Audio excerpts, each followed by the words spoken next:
This is our 2023 Volkswagen ID4S.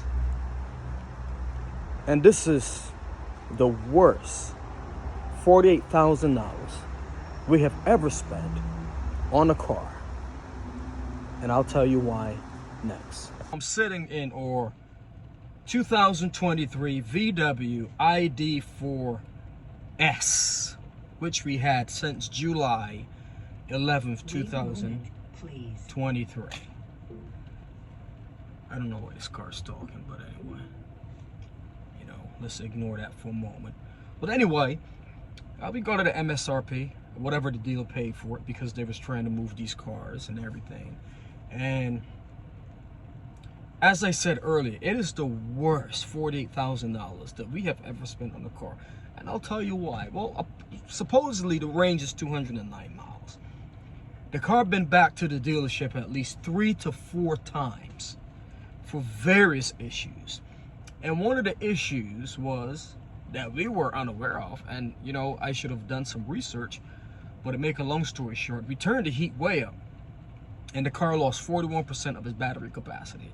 And it completely freaked out, because I'm like, oh my goodness, how am I going to get out of this situation? I encouraged my wife to get this car. She wanted to get a Prius, and now we quote unquote, we're trying to support this agenda of save the planet, go electric. A complete disaster. But I want to tell you why that it was a terrible decision to buy this car. So we had this car for less than 6 months. It have 1,571 miles. Been back to the dealer about 4 times. So I said, you know what, maybe we just need to get rid of this car, trade it in.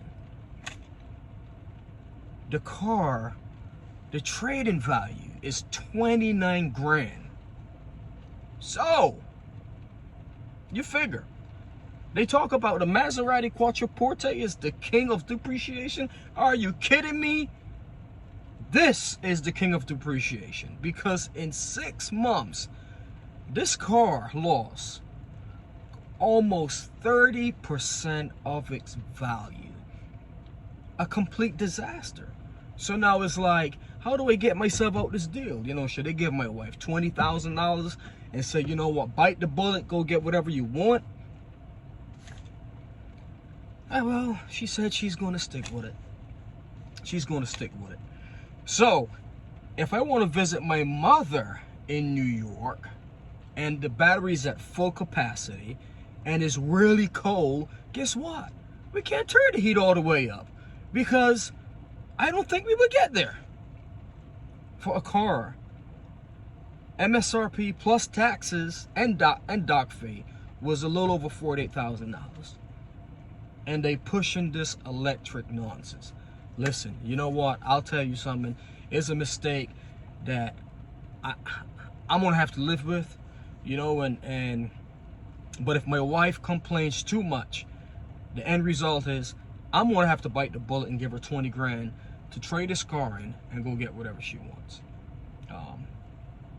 Listen, I'm accustomed driving cars that get 12 miles a gallon. My Tundra is 12 miles a gallon. No, man, I'm lying. 10 miles a gallon. My Range Rover right now is 10, 11 miles a gallon. And my GT, which is hardly driven, is around 11, 12. It's terrible. But guess what? I can get to New York City very easy from Philly and back without freaking out about, what am I supposed to do? What am I supposed to do? Here's the verdict about EV cars. I don't care for them. I'm just being honest. As long as I live on this planet, I'm going to get me a combustion engine car. These cars are too expensive. And another thing, these cars, when it comes to scanning these cars, oh my goodness, there's so many modules. that they have to be scanned. And the techs at the dealers are completely clueless when it comes to the car. They're not trained. So, here's my spiel. I'm not going to keep you bored about it. But the reality is that if you're considering an EV, I don't care if it's a Tesla, I don't care if it's a Toyota, Subaru, Rivian, Lucid if you got deep pockets. Here's the deal. The deal is that in the winter and it's really cold, the car will lose 41% of its battery capacity. No, the salesman's not going to tell you that because he wants to sell you a car. And if you think for one moment that if I knew that in the winter, when you turn the heat way up to full capacity, that the range dropped from 209 miles to 129, forget about it. I would have never got this car. But my wife says she likes it, and I hope she keeps liking it. Every time it breaks, I go to take time out of my day, not to make no money as a contract, to take the car to the dealer because she works from home and she don't have the time. So I gotta bite the bullet. But here's the deal. Me personally, I would not buy an electric car under no circumstances. If they want to save the planet, first of all, man can't save the planet. That's the problem. Man is trying to play God. Man cannot save the planet.